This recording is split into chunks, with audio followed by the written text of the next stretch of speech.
Thank you, Nigel. It is your first IETF meeting. What do you think of it so far? Yes, indeed, and thanks to ISOC for facilitating this. It's quite an interesting forum.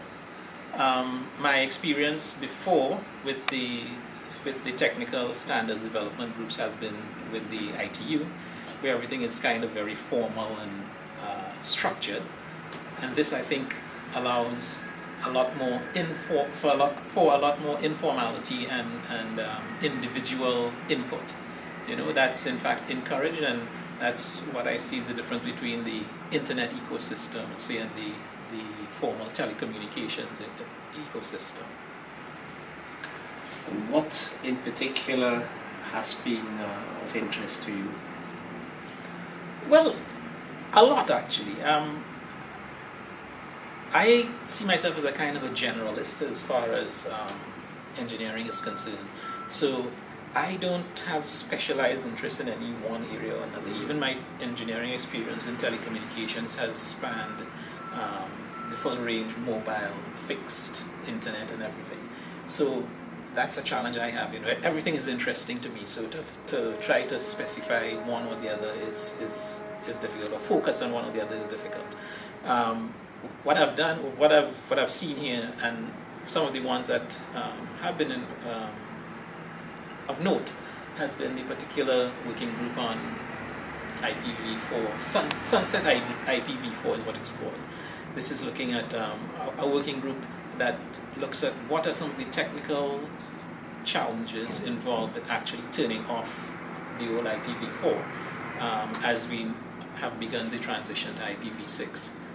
And in there you get, different opinions or being expressed in terms of some people might want to be doing things to try and accelerate turning off IPv4, while others might be on the other side saying or advocating positions that would tend to delay the turn off of IPv4. There are other aspects, general aspects, in terms of the contrast between the telecommunications and the internet world. The whole process of the standards development.